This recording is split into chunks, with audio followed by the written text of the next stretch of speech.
Indian അതിർത്തിയിൽ ചൈനയുടെ ചാര റോബോട്ട് ആശങ്കയുണർത്തുന്ന വീഡിയോയാണ് ഇപ്പോൾ പുറത്തു വന്നിരിക്കുന്നത്. ഇന്ത്യ ചൈന അതിർത്തിയിൽ ഒരു ചൈനീസ് ചാര റോബോട്ടിനെ കണ്ടെന്ന് അവകാശപ്പെട്ട് സമൂഹ മാധ്യമങ്ങളിൽ വീഡിയോ വ്യാപകമായി പങ്കുവയ്ക്കപ്പെടുന്നുണ്ട്. ഉയർന്ന ഒരു മലമുകളിൽ പുൽമേടിന് സമീപത്തായി ഒരു റോബോട്ട് നീങ്ങുന്നതാണ് വീഡിയോയിൽ കാണുന്നത്. യഥാർത്ഥ നിയന്ത്രണ രേഖയ്ക്ക് സമീപമുള്ള വിശാലമായ മഞ്ഞുകൂടിയ താഴ്വരയിലാണ് ഒറ്റയ്ക്ക് സഞ്ചരിക്കുന്ന ഹ്യൂമനോയിഡ് പോലുള്ള ഒരു യന്ത്രഘടനയുടെ വീഡിയോ വൈറലായിരിക്കുന്നത്. യഥാർത്ഥ നിയന്ത്രണ രേഖയ്ക്ക് സമീപമുള്ള താഴ്വരയിലാണ് ഹ്യൂമനോയിഡ് റോബോട്ടിനെ കണ്ടെത്തിയതെന്നാണ് സമൂഹ മാധ്യമങ്ങൾ നൽകുന്ന വിവരങ്ങൾ. അതുകൊണ്ട് തന്നെ അതിർത്തി പ്രദേശത്ത് ജാഗ്രത വർദ്ധിപ്പിച്ചിരിക്കുകയാണ്. ക്യാമറ സൂം ഇൻ ചെയ്യുമ്പോൾ ചൈനയുടെ ഭൂപ്രദേശത്ത് നിവർന്നു നിൽക്കുന്ന റോബോട്ടിക് ഗാർഡിനോട് സാമ്യമുള്ള ഒരു വസ്തുവിനെ കാണാം. ഇന്ത്യ ഭൂഭാഗത്തേക്ക് ദൃഷ്ടിയുറപ്പിച്ച നിലയിലാണ് ഈ ഹ്യൂമനോയിഡ് റോബോട്ടിന്റെ നിൽപ്പ്. ഏറെ തന്ത്രപ്രധാനമായ അതിർത്തി മേഖലയിൽ ചൈനയുടെ പുതിയ നിരീക്ഷണ വിന്യാസത്തിന്റെ ഭാഗമാണ് ഈ ഹ്യൂമനോയിഡ് റോബോട്ട് എന്നാണ് സംശയിക്കുന്നതായും സമൂഹ മാധ്യമ ഉപഭോക്താക്കൾ അവകാശപ്പെടുന്നത്. ഇന്ത്യയുടെ സൈനിക നീക്കങ്ങൾ നിരീക്ഷിക്കാൻ പൂർണ്ണമായും പ്രവർത്തനക്ഷമമായ ഒരു റോബോട്ടാണിതെന്നും അഭിപ്രായങ്ങൾ വരുന്നുണ്ട്. വീഡിയോ സമൂഹ മാധ്യമങ്ങളിൽ രാജ്യസുരക്ഷയെക്കുറിച്ച് വലിയ ആശങ്കയുണ്ടാക്കിയെങ്കിലും വീഡിയോയെക്കുറിച്ച് ഔദ്യോഗിക വിശദീകരണങ്ങളൊന്നും ഇതുവരെ ഇന്ത്യയുടെ ഭാഗത്തു നിന്നും പുറത്തു വന്നിട്ടില്ല. ഇരു രാജ്യങ്ങളുടെയും പ്രതിരോധ വകുപ്പുകളും സംഭവത്തിൽ പ്രതികരിച്ചിട്ടില്ല. അതിനാൽ തന്നെ ഇതൊരു തെറ്റായി മനസ്സിലാക്കപ്പെട്ട ഉപകരണ സ്റ്റാൻഡോ അതല്ലെങ്കിൽ ഒരു ഒപ്റ്റിക്കൽ മിഥ്യയോ നിരീക്ഷണത്തിനായി ഉപയോഗിക്കുന്ന തരത്തിലുള്ള വ്യാജ ഘടനയോ ആകാമെന്ന് ചിലർ അഭിപ്രായപ്പെടുന്നുണ്ട്.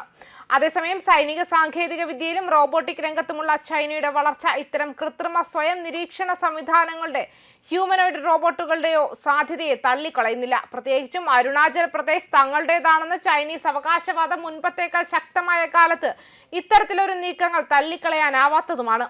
അതേസമയം ഇത്രയും അസാധാരണമായ ഒരു കാര്യം കണ്ടെത്തിയിട്ടും കേന്ദ്ര സർക്കാരോ ഇന്ത്യൻ സൈന്യമോ വിശദീകരണം നൽകാത്തതും സമൂഹ മാധ്യമങ്ങളിൽ ചർച്ചയാവുന്നുണ്ട്. കൂടാതെ വിയറ്റ്നാമുമായുള്ള ചൈനയുടെ അതിർത്തിക്കടുത്തുള്ള ഒരു പരീക്ഷണ പദ്ധതിക്കായി അതിന്റെ ഏറ്റവും പുതിയ മോഡലുകൾ വിതരണം ചെയ്യുന്നതിനുള്ള ഒരു സുപ്രധാന കരാറിൽ ഷെൻഷെൻ ആസ്ഥാനമായുള്ള യുബി ടെക് റോബോട്ടിക്സ് അടുത്തിടെ ഒപ്പുവെച്ചിരുന്നു. 2025 ജൂലൈയിൽ അനാച്ഛാദനം ചെയ്ത വ്യാവസായിക ഗ്രേഡ് ഹ്യൂമനോയിഡ് റോബോട്ടായ വാക്കർ S2 ആണ് പരീക്ഷണത്തിന്റെ കേന്ദ്രബിന്ദു.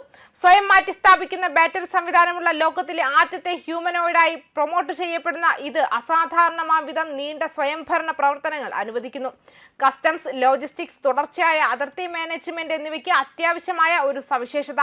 റിപ്പോർട്ടുകൾ പ്രകാരം 2025 ഡിസംബർ മുതൽ റോബോട്ട് ഫ്ലീറ്റ് ചെക്ക് പോസ്റ്റുകളിൽ മാത്രമല്ല വ്യാവസായിക മേഖലകളിലും വിന്യസിക്കപ്പെടാം. അവിടെ സ്റ്റീൽ, ചെമ്പ്, അലൂമിനിയം ഫാക്ടറികളിൽ അവർ പരിശോധന നടത്തും. ഈ നീക്കം വിശാലമായ ഒരു ദേശീയ തന്ത്രത്തെ എടുത്തു കാണിക്കുന്നു. ആവർത്തിച്ചുള്ള അധ്വാനം കുറയ്ക്കുന്നതിനും സംസ്ഥാന സ്വകാര്യ മേഖലകളിലുടനീളം പ്രവർത്തന കാര്യക്ഷമത വർദ്ധിപ്പിക്കുന്നതിനും മൾട്ടി പർപ്പസ് റോബോട്ടുകൾ ഉപയോഗിക്കുക.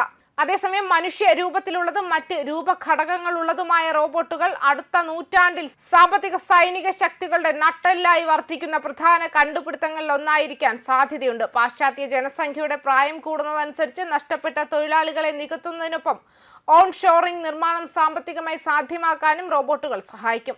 തീർച്ചയായും അത് ഓഫ് ഷോറിംഗിന്റെ നിലവിലെ ചില ചിലവ് നേട്ടങ്ങളെ ഭീഷണിപ്പെടുത്തുന്നു.